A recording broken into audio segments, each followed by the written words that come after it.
놀이가 나와 있습니다. 70페이지. 선생님 근데 이거요. 네. 시간이 개오래요. 진짜 어려워. 이거는 한 10분 40초? 요 정도 느낌. 이거는 이번에 수준으로 나왔던 건 다 빨리 풀어야 돼요. 인문예술 5번 같은 경우는 8분 30초 정도. 인문예술 6번 같은 경우는 7분 50초 정도. 10분 안쪽으로 다 풀었어야 돼요, 사실. 세 개를. 첫 번째 문단은 넘어가시고, 두 번째 문단을 보시면, 첫 번째로 악원이 나왔습니다. 자, 악원 한번 바로 해볼게요. 악원은 경쟁을 의미하는 말로 사전에 설정된 규칙을 지키는 가운데, 밑줄 하세요. 자신의 의지를 반영하여 상대와 경쟁하는 형태의 놀이입니다. 중요한 말이 나왔죠. 자신의 의지라는 말이 나왔어요. 상대와 경쟁을 합니다.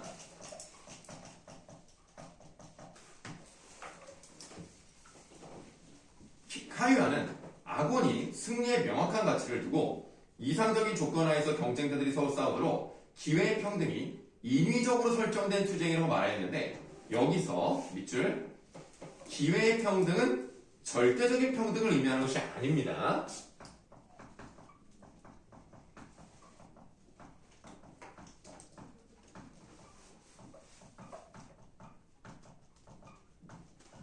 그래서 무슨 얘기가 나와 있냐면, 바둑 같은 거 할 때 잘 모르실 수 있겠습니다만, 흑과 백이 있죠. 뭐가 먼저 나요? 흑이 먼저 듭니다. 그러면 먼저 시작한 사람 당연히 유리한 거 아니에요? 그러니까 그 사람이 어느 정도 핸디캡을 가질 수 있도록 서로 비슷하게 맞춰주는 거예요. 그러니까 절대적 평등이라고 해서 똑같이 놓는 게 아니잖아요. 그럴 수는 없잖아. 그러니까 내가 먼저 두되 그만큼 핸디캡을 가져가겠다. 너에게 어드밴티지를 적용해 주겠다. 뭐 이런 게 바로 기회평등이라는 거죠. 넘어가겠습니다. 다음 문단 두 번째로 알레아가 나왔습니다. 알레아도 바로 하세요.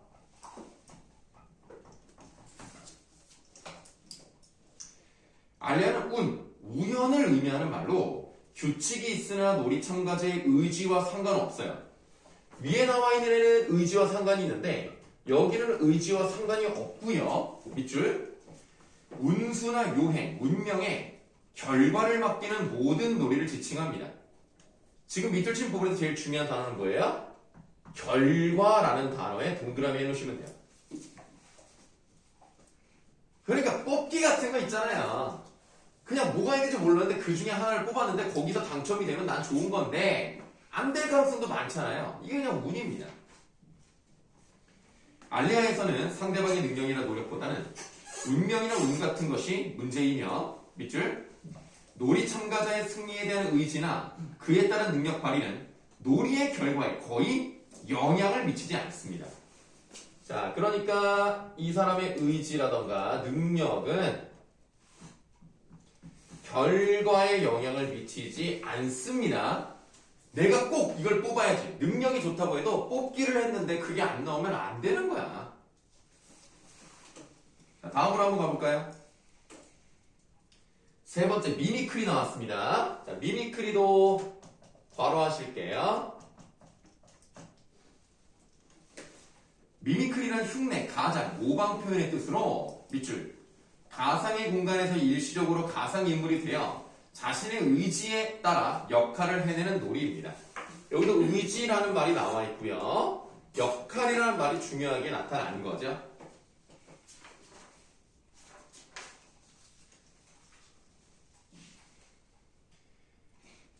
그래서 우리가 잠깐 4번 문제를 보도록 하겠습니다. 4번 문제, 적절하지 않은 것을 골라보라고 했어요. 자, 보기 5번을 보시면 참가자가 자신의 아이템을 선택해서 전쟁에 참여할 수 있다는 점. 내가 가상인물이 되어서 거기서 내가 싸우는 거죠. 그래서 000은 미미크리와 같이 가상의 공간에서 게임 참여자의 의지를 반영할 수 있다 라고 되어 있네요. 그래서 5번은 맞다 이렇게 볼 수 있겠습니다. 그 다음에 보기 3번을 보실 건데요. 싸움에서 상대방의 레벨 수준에 따라 사용 가능한 아이템에 제한이 있대요. 그러니까 상대가 조금 초보야. 그럼 어마어마하게 센 그런 무기를 쓸 수가 없어요. 애가 상대가 좀 레벨이 낮으면 내가 쓸 수 있는 무기도 좀 낮은 걸로만 쓸 수 있는 그런 식으로 제한을 둔다는 점이죠. 그러니까 뭐예요? 기회의 평등을 얘기하는 거죠. 상대와 경쟁을 할 때 기회의 평등 어느 정도는 하게 만들어 주는 겁니다. 그래서 3번이 맞죠. 그래서 아직 4번에 3번, 5번은 답이 아닌 거고요. 다시 이제 돌아와서 71쪽으로 가겠습니다. 71쪽에 일링크스로 시작을 해요. 일링크스도 바로 하세요.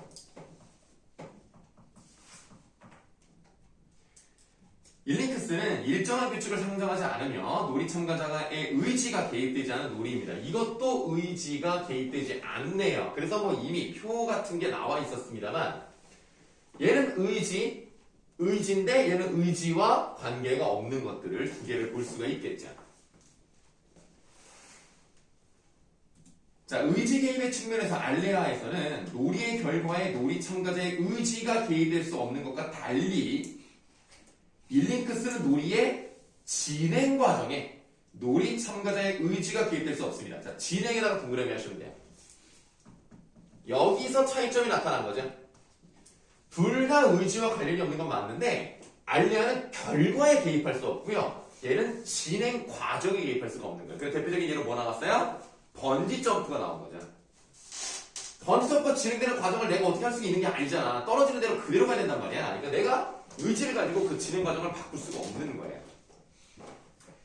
자, 지금 동그라미 친 진행 바로 밑에 놀이 참가자는 이렇게 나오는 부분이 있어요. 밑줄 하세요. 놀이 참가자는 자신의 의지로 통제할 수 없는 상태라고 되어 있네요. 통제 불가능하죠. 여기서 이제 쾌감을 느끼는 거예요. 자, 그런데 다음 문단으로 가시겠습니다. 놀이의 네 가지 범주는 구체적 놀이 안에 개별적으로 나타나기도 하고 또는 서로 결합하여 나타나기도 하는데요. 밑줄. 이들을 두 개씩 짝지으면 이론상으로 6개의 조합을 만들 수 있죠. 그러니까 여러분들 경우의 수. 자, 우리 저기 이과. 그렇죠. 아, 내가 뭐라는 거야? 문과 한번 경우의 수 구해보세요. 뭘 두 개씩이요? 아니, 그게 내 말은 총 4개가 있으면 경우의 수가 어떻게 나올 수가 있는가 계산하는 방법을 알고 두 계십니까? 개씩 해야 되잖아요. 그러니까 4씨. 두 개씩 짝지으라는 거예요? 네 개를? 아니, 그러니까 2개씩 어떤 조합이 나올 수가 있는가? 4P에 하는 거예요? 네가 얘기를 왜 4P요? 순서를 순서 바꿀 필요 없나? 4C이지 그냥 두 개 조합만 하면 돼. 조합이잖아 조합. 다시 이해해요? 네. 아, 그래요? 자, 그래서 그러니까 이거 1번, 2번, 3번, 4번이면 1, 2, 1, 3, 1, 4 경우의 수가 3개가 나오죠. 그 다음에 2, 3, 2, 4 2개 나오고 그래서 우리가 어떻게 하는 거예요? 3, 2, 1 이걸 다 어떻게 하면 되죠? 곱해서요? 곱해야 되는 거 아니에요? 3 곱하기 2 곱하기 1을 해야 되는 거 아니에요? 그래야 경우의 수가 나오는 거잖아. 안 그래요? 제 화품 아니잖아요? 아니, 그러니까 안 그래요? 3 곱하기 2 곱하기 1이요? 예. 4 곱하기 3? 아니 4 곱하기 2 아니에요? 4 곱하기 2면 8이잖아. 4C가 맞는 것 같아요. 4C가 2 4C. 곱하기 2 아니, 그러니까 3 곱하기 2가 3 곱하기 2 곱하기 1이 나와야 경우의 수가 6개가 나오는 게 맞는 거 아니에요? 4C 이어서 4, 3, 1, 2로 해서 들어가는 것 같은데 네. 2 곱하기 3 계산 방법이 다른 거 아니에요? 아니 맞아 4C, 4, 3하고 1, 2에서 나누는 거 처리하는 것 때문에 그런 거죠. 그런데 6개 나오는 거 어쨌든 여섯 개. 아, 예, 알겠습니다. 네. 왜냐? 얘기하지 말 걸 그랬어요. 그래서, 원래 6개 조합을 만들었으면 그냥 6개 만드는 거야. 그치? 뭐, 국어에서 그런 거 생각해, 그치? 자, 카유하는 이들의 결합을 네모하세요. 있을 수 없는 조합. 이게 첫 번째 유형의 조합입니다. 그 다음에 우발적 조합. 이게 두 번째 유형, 근원적 조합 세 번째 유형. 그러니까, 이 조합이라는 것으로 봤을 때 범주화할 수 있는 거예요. 있을 수 없는 조합이라는 것으로 범주화한 게 하나가 나온 거예요. 있습니까? 이론상 범주로 들어갈 수 있다는 얘기죠. 그래서 밑줄 아곤 일링크스 알레아 미미크리는 결코 동반될 수 없죠. 이게 바로 뭐예요? 있을 수 없는 조합입니다. 알겠습니까? 그러니까 범주화 가능한 거죠. 있을 수 없는 조합으로. 그래서 2번에 4번은 맞는 거예요. 2번 문제 4번은 맞습니다.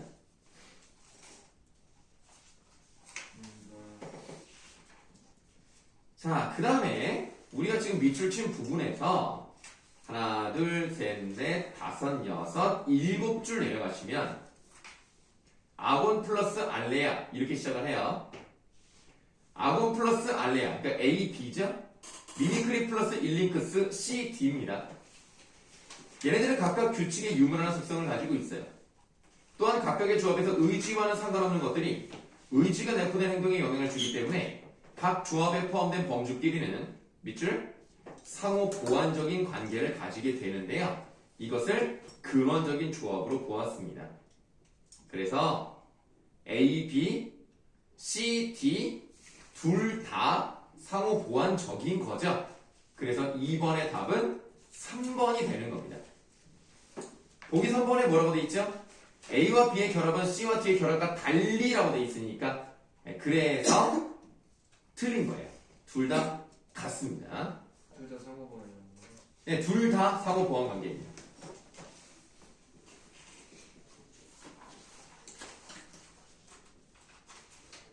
자, 그 다음에 4번 문제를 설명을 드리면 적절하지 않은 거에서 보상 아이템, 보기 2번에 보상 아이템이 임의로 주어진다는 거는요.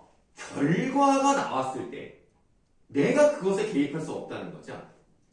개입할 수 없다는 점에서 일링크스와 같지만 알레아가 결과에 개입할 수 없는 거고 일링크스가 진행에 개입할 수 없는 거죠. 그러니까 결과에 개입할 수 없는 건 알레아기 때문에 2번이 틀린 거예요. 안 그래 준이야? 너 클래시 로얄 하니? 아니요. 옛날에 했었나? 네. 클래시 로얄 같은 거 하면 보상이 나오잖아요. 네. 네, 뭐가 나올지 나는 모르잖아요. 그러니까 그게 바로 이제 알레아에 해당이 되는 거죠. 자, 이렇게 해서 이제 간단하게 끝나봤고요. 다음 인문 예술로 넘어가겠습니다. 인문 예술 5번. 영상이 한번 날아가가지고 굉장히 근데 그거 꺼진 거예요? 불안해. 아니, 내가 알고 봤더니 용량이 다 됐더라고. 아, 다 돼서 그때 너무 억울한 게 1분 남겨놓고 날아간 거야. 거의 이제 수업 끝내려고 했거든. 아씨. 그래가지고 1분 남겨 용량이 타서 처음에 이유를 몰랐어. 그래서 이게 왜 이래 하고 껐다 켰다가 이제 잘 되겠지 하고 다음 시간에 또 찍는데 또 멈추는 거야. 근데 그 학생이 얘기를 했더라고. 혹시 용량이 다 된 게 아닌가 그랬더니 진짜 꽉 차가지고 안 돼.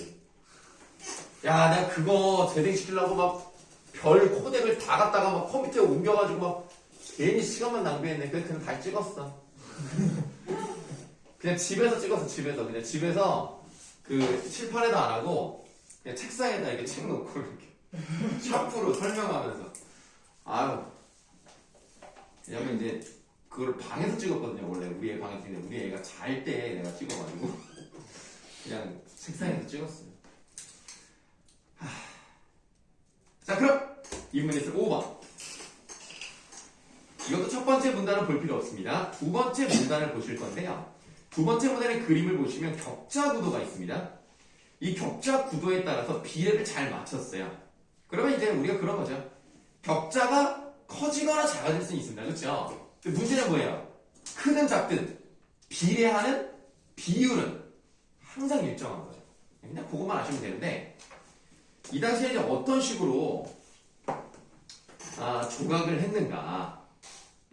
두 번째 문단 밑에서 다섯 번째 줄을 보시면 자세 또한 정형적이어서 형태가 정해져 있죠. 대부분 서 있거나 앉아 있는 자세였고요. 밑줄 서 있는 자세도 남성들은 걷는 모습, 여성은 발을 나란히 모은 모습인 경우가 대부분입니다. 그러면 성별의 차이가 있었다는 걸 알 수가 있겠죠? 3번 문제 보시면 5번은 틀렸죠. 성별과 관계없이 모두 B와 유사한 자세를 취하고 있겠군. 아닙니다. B는 지금 걷는 듯한 모습이죠. 그럼 남자라는 거예요. 솔직히 뭐 이제 우통을 깠으니까 뭐 남자겠지. 그래서 이게 남자고 그 다음에 이제 위통을 이제 벗었다는 거잖아요. 그러면 이건 신분이 어떻다는 겁니까? 예, 신분이 낮다는 얘기죠. 예, 왜냐면 높을수록 치장을 많이 한다고 설명이 뭐 나와 있으니까 뭐 그렇게 보시면 되겠습니다. 자, 그 다음 다시 본문을 좀 보도록 할게요. 세 번째 문단입니다. 고대 이집트인들은 회화나 부조 역시, 회화는 그림이고요. 부조는 벽 같은 데를 깎아서 반입체로 만드는 거 있죠. 그래서 완전 입체는 3D로 완전 돌아가면서 볼 수 있지만 부조는 앞쪽만 이렇게 조각을 해가지고 앞에서 볼 수 있지 뒤에서는 볼 수 없는 거잖아요. 그게 바로 이제 부조입니다. 자, 부조 역시 조각상처럼 실존 인물의 대체물로 간주했습니다. 현대의 회화나 부조에서는 일반적으로 멀리 있는 대상을 가까이 있는 대상보다 작게 그리는 원근법이 사용되지만 고대 이집트의 회화나 부조에서는 원근법이 사용되지 않았습니다. 나는 사실 지금 여기서 이제 작전 요고를 나온 학생이 없잖아요. 그러니까 작전 요고에 나와 있는 글을 보시면 그 국어 출판사를 보시면 원근법을 사용을 했어요. 그런 내용이 나와서 나 순간 이거 보면서 헷갈렸잖아. 그게 무슨 말이에요? 그러니까 여기는 지금 원근법을 사용하지 않았다고 돼 있잖아요. 근데 내가 읽은 글에는 원근법을 사용한 게 있어요.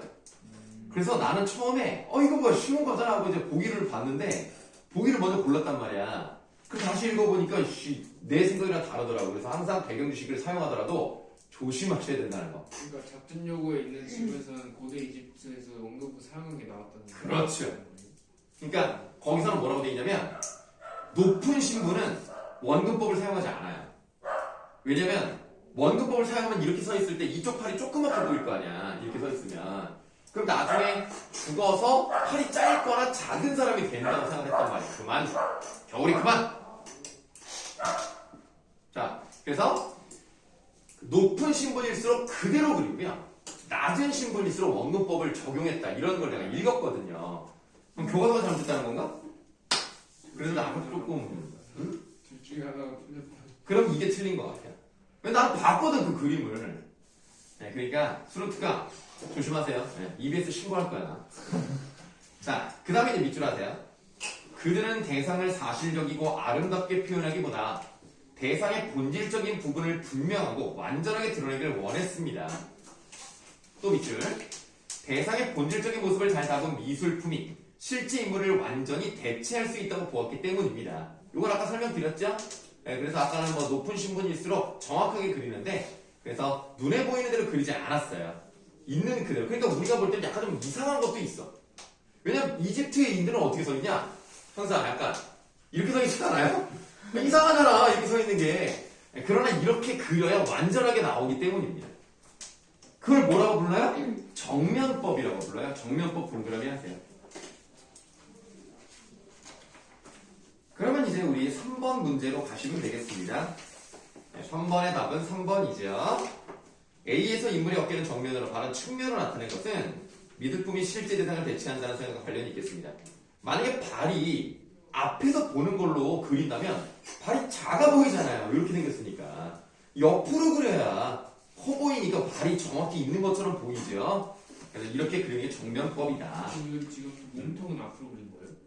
예, 그러니까 아까 내가 말한 대로 이런 식으로 그리는 거. 이렇게.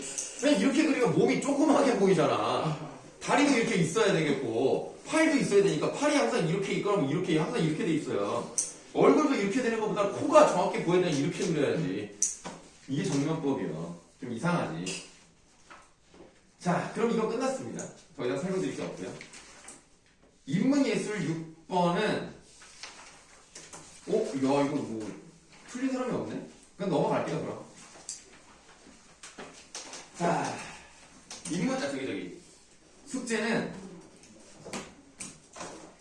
지난번에 저도 2시간 했는데. 근데 2시간 했으니까 이거 30분만 하면 되잖아. 아 근데 진짜 너무 길었어. 너무 어려워가지고 진짜. 자, 이번에는 사회 문화 4번, 우리 선까지인가 다?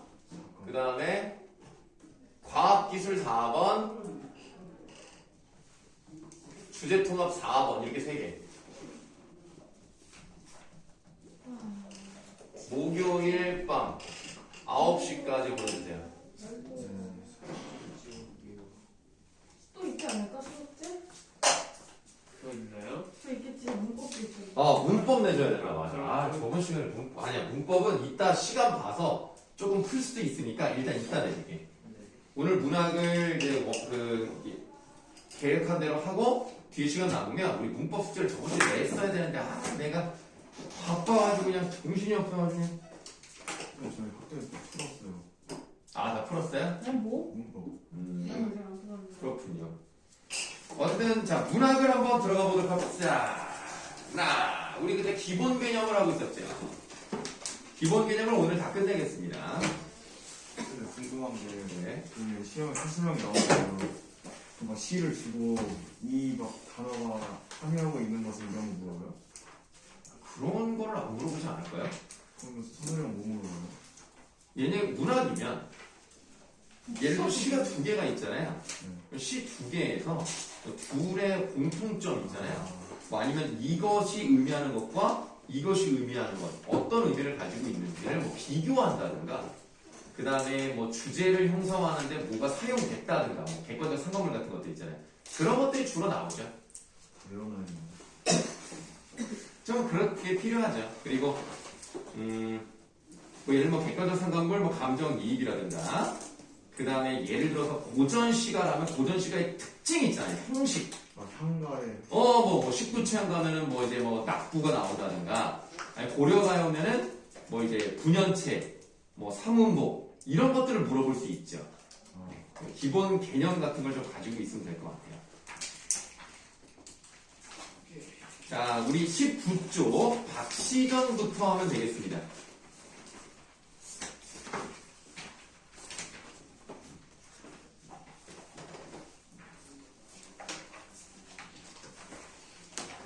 박시전은 너무 유명한 작품이라서요. 그렇게 어렵진 않은데요. 아마 이거를 이제 중학교 때 배웠던 사람도 있을 겁니다. 고등학교 때 배운 사람도 있을 거고요. 한번 내용 보도록 하겠습니다. 일단 박시전이라고 하는 것은 언제를 배경으로 하는지 아세요? 알겠어요. 21쪽 먼저 보시겠습니다. 네. 자, 작자미상의 박시전은 병자호란을 배경으로 한 분담 소설입니다. 병자호란 누가 쳐들어왔죠? 미국인가? 야! 중국어 너 씨! 그러니까 중국이라고 하지 말고 청나라. 청나라라고 해야지. 아이, 미국이 미국이 심리학이요? 너 씨! 자, 병자호란을 배경으로 한 분담 소설이고요. 그럼 분담이라는 말은 언제 쓰는 말이에요? 군인? 그러니까 어떤 내용이 나오는 거예요? 싸우는 네, 전쟁과 관련된 내용이 나오는 겁니다. 여성 영웅인 박씨의 초인적인 능력을 통해 호국, 청나라죠. 호국에게 당한 치욕스러운 패배를 소설 속에서나마 소력함으로써 독자들에게 대리만족을 느끼게 했던 작품입니다. 그러니까 졌어요. 병자호란 아주 개작살 났다고. 우리 예전에 모의고사 푼 것들 보시면 뭐 남한산성이라던가 그런 것들을 보시면 뭐 임경업전이라던가 그런 거 보면 실제로 진 건 맞죠. 왜냐면 인조가 태종한테 고개를 숙여가지고 절을 하면서 머리를 막 받고 막 그랬잖아. 얼마나 치욕스럽냐? 그런 것들을 대리만족하는 거예요. 우리가 이긴 거는 아닌데 이기는 부분이 있는 걸로. 물론 박씨는 가짜 인물이죠. 허구적인 인물인데 그런 영웅적인 인물을 통해서 대리만족, 정신적 승리, 민족의 자긍심 고취 이런 것들을 나타내고 있는 겁니다. 그래서 여기서는 이제 피화당이라는 곳이 있는데요. 원래 박씨가 되게 못생긴 여자였어요. 그래서 같이 결혼을 했던 이시백이라는 남자가 결혼한 첫날에 얼굴을 보잖아. 들어갔는데. 네, 그 결혼한 날부터 방에 들어가진 않아요. 너무 못생겨가지고 아 이런 여자랑 못 살겠다. 근데 이제 그게 그냥 얼굴이 못생겼다 정도가 아니라 막 그 이제 버전에 따라 다르긴 한데 막 호리병 같은 게 막 달려있고 얼굴에 막 피부가 이상하고요. 그냥 괴물같이 생긴 경우도 있어요. 그런 버전이 있는데 그러니까 솔직히 누가 봐도 좀 징그러우니까 못 들어가죠. 네, 그렇기도 한데 어쨌든 그러다가 이게 껍질이 다 벗겨지면서 허물을 벗으면서 아 지금으로 따지면 누구라고 해야 돼? 전지현이랑 김태희를 섞어놨다고 해야 되나? 네, 그런 사람이 됩니다. 네, 그리고 이제 바로 이제 그때부터 이제 얘를 낳아요. 네. 그리고 이제 여기서는 이제 그 가정담이 끝나고 나서 이제 호국이 쳐들어오고 피화당이라고 해서 이제 아까 그 남자가 자기를 이제 찾지 않을 때 저 뒤쪽에다가 지어놓은 집이 있어요. 화를 피하는 집. 그 피화당을 이제 지어놓고 거기를 이제 침범했을 때 혼내주는 이야기입니다. 호국이 청나라예요? 네. 아까 얘기했는데요. 네. 잘 들으세요.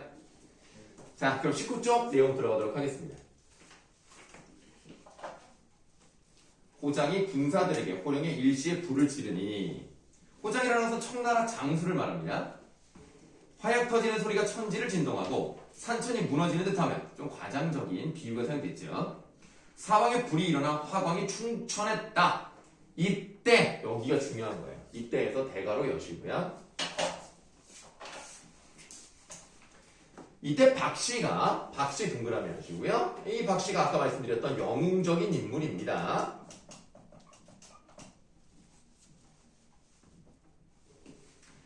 개화에게 명예. 개화는 누굽니까?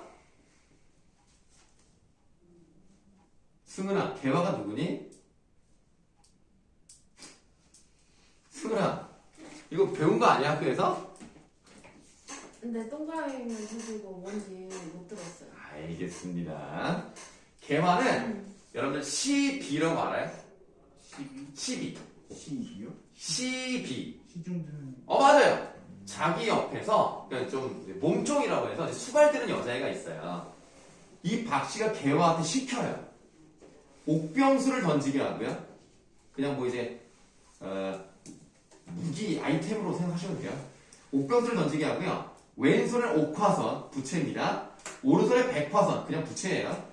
옷에 실로 부적을 메어 화염 속에 던져요. 그러자 갑자기 바람이 세차게 불면서 화염이 도리어 호진 쪽으로 향했어요. 걔네가 붙인 불, 박씨가 있는 사람, 그 박씨가 있는 그 무리들을 공격하려고 불을 질렀는데 오히려 반대로 불이 가고 있어요. 호국 군사들 중 화염에 쌓여 지척을 분갈하지 못하고 불에 타 죽은 자가 이로 헤아릴 수 없더라. 하고 이제 대가로 닫으시면 되겠습니다. 이 부분은 뭐가 나왔어요? 박씨의 비범성이 나왔죠. 이건 평범한 사람이 아닌 거야. 그래서 이런 부분을 전기적인 요소가 있다. 신기하고 기이한 그런 성격이 있다. 바로 이런 부분이 뭐예요? 병자호론의 패배의 치욕을 정신적으로나마 보상받겠다. 라는 당대 민중들의 소망이 반영되어 있는 부분이다. 이렇게 생각하시면 되는 거고요. 그 다음에 내가 아까 이 개화가 몸종이라고 말씀을 드렸는데요. 왜 박씨는 직접 나서지 않고 이 개화를 시킬까요? 권위적이에요. 아니야. 박씨는 나쁘게 나오지 않아요. 개화가 되게 싸움 잘해요. 아니에요. 아닙니다. 그럼 이제 뭐 행동대장이라서 야, 니 선에 천이야 뭐 이런 거? 굳이 무스는 나가지 않는 거야? 아니 오히려 개화가 너무 세서 박씨가 나갈 필요가 없어요. 그건 아니야.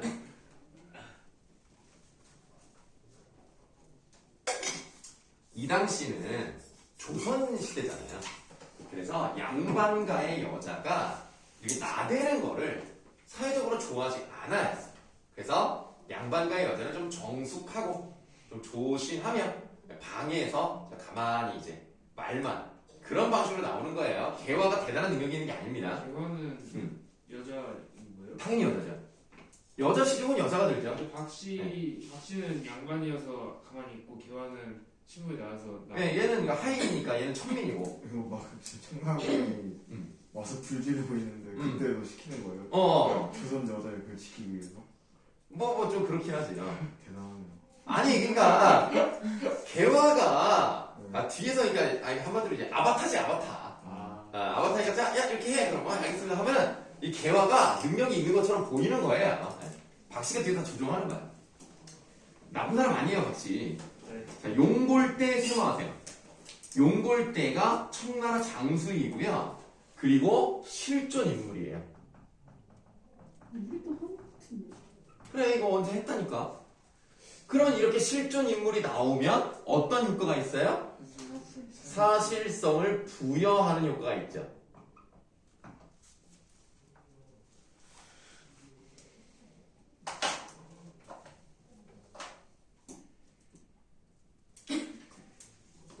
자, 용골대가 크게 놀라 급히 군사들을 물러나게 하고 하늘을 우러러 탄식하며 말했다. 우리가 군사를 일으켜 조선에 나온 뒤 칼에 피 한 방울 묻히지 않고 호통소리 한 번에 조선의 항복을 받았는데 밑줄 어찌 일개의 아녀자가 불쌍한 동생을 죄 없이 죽이고 10만 대병까지 거의 죽였으니 그러면 바로 이런 부분에서 야 우리가 이긴 것 같지 않았고 그래서 이제 민족적 자존심을 회복할 수 있는 뭐 그런 내용은 계속 나오고 있는 거고요. 그 다음에 이런 말이 나왔어요. 어찌 일개 아녀자가 그러니까 남자들도 제대로 대응하지 못하는 이 청나라 군사들을 한 명의 여자가 이겼다는 거예요. 그러니까 이거는 단순히 우리 민족의 자긍심을 고취하는 걸 넘어서서 어디까지 갈 수 있는 거예요? 이 당시에 억압받던 여성들에게 대리 만족을 주는 거죠.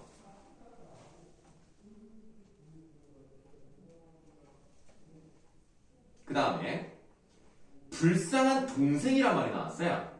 그럼 얘가 용골대의 동생이라는 얘기거든요. 여기서 이제 용골대의 동생은 두 가지 이름으로 나오는데 일반적으로 용율대로 나옵니다. 용홀대라고 나오는 경우도 있어요. 용율대라는 이 이름은 얘는 실제 인물이 아니에요. 얘는 허구적인 인물입니다. 그래서 가짜를 만들어 놓고 박씨한테 죽임을 당해서 목이 잘리거든요. 그러니까 얘는 허구적 인물이니까 마음대로 막 가공을 하는 거야. 죽은 거요. 용골 때는 실존 인물이기 때문에 죽이지 못하거든요. 왜냐면 죽지 않았으니까. 얘는 허구적 인물이니까 막 죽여 그냥. 기억났어요. 나요? 뭐 모의고사에서 했어요. 아 그런가요? 자, 더할 나위 없이 분하다. 무슨 면목으로 우리 대왕과 왕비를 뵙겠는가? 이게 한우가 소 아닙니다. 사람 이름이고요. 한우가 통곡하고는 여러 장수를 불러 의논했다. 아무리 해도 저 여자를 당해낼 수가 없구나. 저 여자에게 복수하기는커녕 항복도 받을 수가 없으니 이제라도 급히 행군의 고국으로 들어가는 것이 좋겠구나.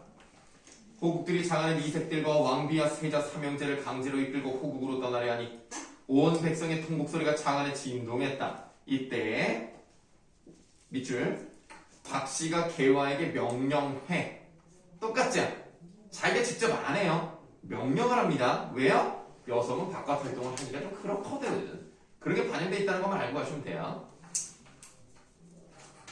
적진을 향해 크게 외치게 했다. 무지한 오락해 놈은 들어라. 너희 왕이 무도해. 도리를 몰라서 너 같은 적비린내 나는 놈을 보내 존귀한 우리나라를 침략하니 우리나라가 불행하게도 패배했다. 그런데 너희는 무엇 때문에 아무런 죄가 없는 우리나라 사람들을 잡아가느냐? 만일 우리 왕비를 데려가면 내가 너희를 모조리 죽일 것이니 목숨을 보존하려거든 모셔가지 마라. 호정이 그 말을 듣고 웃으며 말했다. 네 말이 하찮고 가소롭도다. 우리가 이미 네 국왕에게 항서를 받았으니 데려가고 안 데려가고는 우리 마음이로다. 그러니 그런 말을 하지도 마라. 이렇듯 호장이 수없이 능욕하니 개화가 또다시 외쳐 말했다. 너희가 한사코 내 말을 거역하려 한다면 우선 내 제주부터 보아라. 개화가 말을 마치고 무슨 진언, 주문을 두어 번 외우니 갑자기에서 또 대가로 여세요. 갑자기 공중에서 두 줄기 무줄기가 일어나며 급한 큰 비가 억수로 쏟아져 천지가 아득했다. 또한 눈보라가 크게 일어나고 우박이 담아붙듯이 쏟아지더니 순식간에 소나기와 우박이 얼음이 되어 호적의 발굽은 호적이니까 이제 호나라 적들 말굽은 땅에 붙어 떨어지지 않고 사람을 한 발자국도 움직이지 못했다 하고 닫으시면 되겠습니다. 자, 이 부분은 쓸 거 없고요. 아까 우리 대괄호 친 부분 뭐였어요? 비범성, 전기성 이런 게 나오는 거예요. 자, 호장이 그제야 깨닫고 말했다. 당초 군사를 일으킬 때 우리 왕비께서 호장이 말하고 있는 부분이니까 여기에서 우리 왕비는 누구예요? 호장이 말하고 있다고요? 네, 호장이 말하고 있으니까 우리 왕비는 누구? 청나라 황제의 부인이 되겠죠? 우리 왕비 일단 세모하세요. 그런데 이 우리 왕비가 뭐라고 했냐면 조선에 나가거든 우의정 집 후원은 자 우의정이 이시백이라는 사람이고요. 이시백이 박씨의 남편입니다. 그래서 우의정 집 후원에 누가 있어요? 그 뒷동산에 누가 있어? 박씨가 피화당이라는 집을 짓고 있었단 말이지. 그 집 후원은 절대 범하지 말라고 했다는 거예요. 그럼 이 왕비는 알고 있었네? 이 뒤에 위험한 인물이 있다는 걸? 그래서 우리 왕비에도 비범성이라고 쓰세요. 얘도 미래를 내다보는 능력이 있어요. 대단합니다. 청나라에도 이런 능력자가 있어요. 그리고 지금 여기에는 나오진 않습니다만 기홍대라는 여자애가 있어요. 걔도 도수를 부릴 줄 알아요. 그래서 걔가 청나라에서 자객으로 보내서 이시백이랑 박씨를 죽이려고 한단 말이야. 실패하죠 물론 박씨한테 져서. 자, 그래도 이 청나라에도 비범한 인물들이 있습니다. 자, 그런데도 짐짓 깨닫지 못하고 순간에 분노만 생각하다가 왕비의 분부를 거역해 화를 당하여 10만 대병을 태반이나 죽이고 밑줄 죄 없는 동생을 죽였구나. 그게 누구라고요? 용율대라고. 가상의 인물이라고. 실제로 역사에는 나오지 않습니다. 자, 무슨 면목으로 대왕과 왕비를 뵙겠는가? 상황이 다급하게 되었으니 지금이라도 박씨에게 비는 것이 좋겠소. 다음 쪽. 호장들이 말에서 내려 스스로 손을 묶고 팔문진 앞으로 나아가. 이게 팔문진이라고 해서 진법이에요. 그래서 저쪽에서 우리를 공격하지 못하도록 이렇게 진법을 세우면 좀 다르긴 하지만 결계라고 알아? 결계? 결계 모르냐? 마법이 통하지 않는 뭐 그런 거 비슷한 거라 보시면 돼요. 그래서 그런 진법을 통해서 이제 보호를 하고 있었는데 그 팔문진 앞으로 나아가 무릎을 꿇고 애걸하며 말했다. 소장들이 군사를 일으켜 조선이 들어와 사방을 돌아다녔을 때 한 번도 무릎을 꿇은 적이 없었는데 이제 신명하신 박부인께 무릎을 꿇고 비나이다. 그러고는 또 애걸했다. 부인의 말씀이 왕비는 데려가지 말라 하시니 분부대로 할 것입니다. 이제 길을 열어 우리가 고국으로 돌아가게 해주소서. 호장들이 여러 번 간절히 애걸하니 박씨가 그제야 주령을 걷고 크게 꾸짖어 말했다. 이제 드디어 나옵니다. 주인공은 마지막에 등장을 하죠. 너희를 시도 남기지 않고 모두 죽여버리려 했으나 밑줄 내가 부득이 천명에 따라 하늘의 명에 따라서니까 어떤 생각을 가지고 있는 거야? 하늘에 따라야 되는 거니까 운명론적 가치관을 가지고 있는 거예요.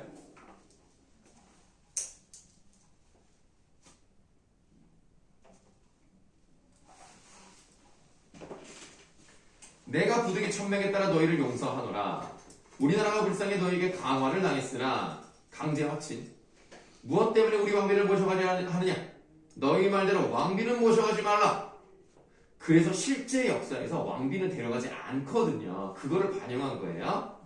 너희가 억세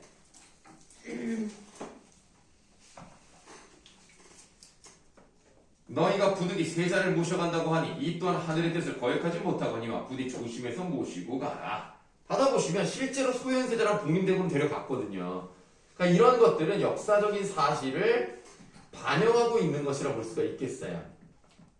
어쩔 수 없는 거예요. 아무리 허구적인 내용을 많이 넣었다 하더라도 역사적 바탕은 바꿀 수가 없기 때문에 이런 부분에서 작품에 한계점이 드러나는 거죠.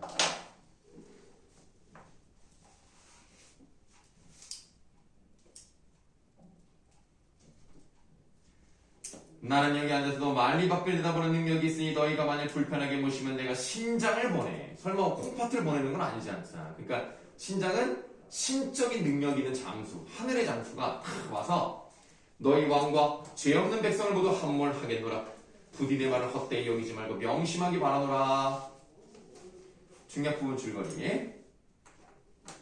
박씨는 호장들과 호국 군대를 보내며 의주에 있는 임장군을 만나요. 자, 임장군에다 동그라미 하도록 하겠습니다. 준이야, 설마 자는 건 아니겠지? 네. 자, 임장군 동그라미 하시고, 이게 임경업입니다. 들어봤죠? 임경업은 실존 인물이에요. 임경업. 그래서 이 임장군이 실존 인물이고요. 실제 그 의주라고, 저기 이제 북한, 저기 그 압록강 끝 정도? 거기가 의주거든요. 네, 그 의주의 부사. 그러니까 거기를 이제 다스리고 지키는 사람이었단 말이에요. 그래서 이 사람이 실제로 이제 민족적 영웅이었습니다. 이 사람의 인기가 굉장히 대단해서요. 임경업전이라는 소설도 나왔어요. 자, 임장군을 만나고 가라고 명령한다. 마침 도성의 소식을 듣고 급히 내려오던 임장군은 호장들과 호국 군대를 만나게 되고 임장군은 호국 군대를 크게 무찌릅니다.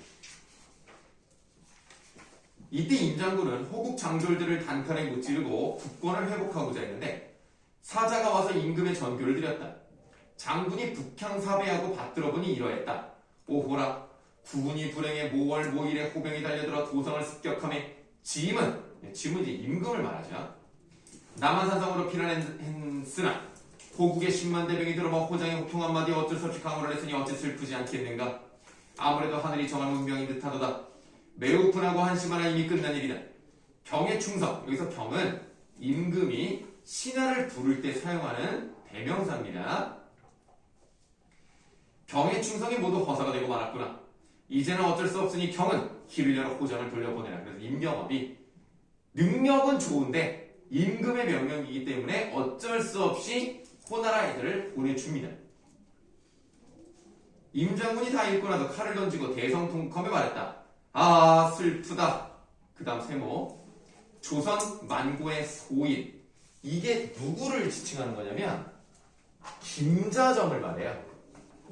김자점은 조선 3대 간신의 하나로 들어갑니다. 그래서 여기보다 저기보다 잘하고요. 그리고 막 이빨 잘 까고 그리고 결국에는 막 배신하고 능지처참 당하고 그게 돼요. 그래서 이 김자점이 간신인데요. 이 조선이 청나라랑 싸워서 결국 지게 되거든요. 그 조선이 패배하게 만드는 실질적 원인을 제공하는 사람입니다.